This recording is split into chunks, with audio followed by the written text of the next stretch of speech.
EPFO rule change. ಕಡಿಮೆ ಸಂಬಳ ಪಡೆಯುವವರಿಗೆ ಒಳ್ಳೆಯ ಸುದ್ದಿ. 2 ನಿಯಮಗಳಲ್ಲಿ ದೊಡ್ಡ ಬದಲಾವಣೆ. ನಮಸ್ಕಾರ ಸ್ನೇಹಿತರೆ, ಉಪಯುಕ್ತ ಮಾಹಿತಿ ಚಾನಲ್ಗೆ ಸ್ವಾಗತ.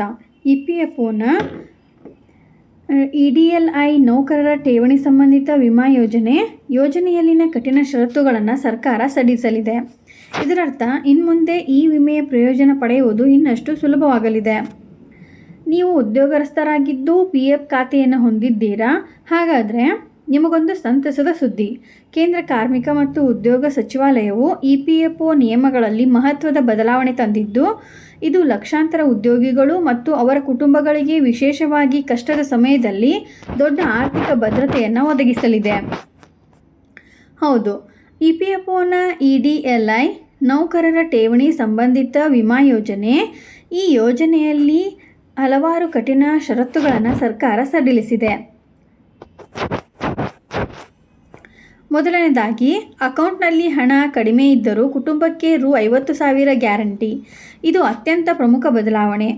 ಈ ಹಿಂದೆ ಉದ್ಯೋಗಿಯ ಮರಣದ ನಂತರ ಅವರ ಕುಟುಂಬಕ್ಕೆ ವಿಮಾ ಸೌಲಭ್ಯ ಸಿಗಬೇಕಾದ್ರೆ ಅವರ PF ಖಾತೆಯಲ್ಲಿ ನಿಗದಿತ ಮೊತ್ತ ಇರಬೇಕಿತ್ತು.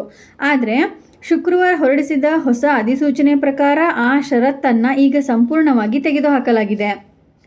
ಒಂದು ವೇಳೆ ಉದ್ಯೋಗಿಯು ಸೇವೆಯಲ್ಲಿರುವಾಗ ಮರಣ ಹೊಂದಿದರೆ ಅವರ PF ಖಾತೆಯಲ್ಲಿ ರು 50,000ಕ್ಕಿಂತ ಕಡಿಮೆ ಹಣವಿದ್ದರೂ ಅವರ ಕುಟುಂಬಕ್ಕೆ ಕನಿಷ್ಠ ರು 50,000 ವಿಮಾ ಪ್ರಯೋಜನ ಸಿಗುವುದು ಈಗ ಖಚಿತ.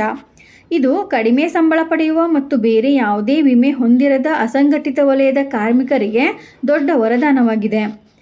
ಎರಡನೆಯದಾಗಿ, ಕೆಲಸ ಬದಲಿಸಿದರೂ ವಿಮೆ ಸೌಲಭ್ಯ ತಪ್ಪಲ್ಲ.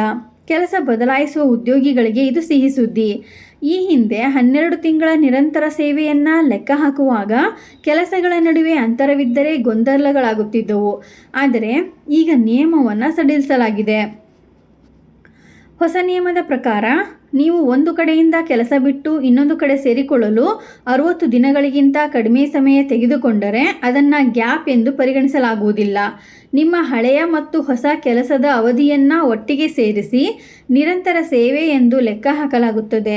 ಇದರಿಂದ ನೀವು ಕೆಲಸ ಬದಲಾಯಿಸಿದರೂ ವಿಮೆಯ ಸಂಪೂರ್ಣ ಪ್ರಯೋಜನದಿಂದ ವಂಚಿತರಾಗುವುದಿಲ್ಲ.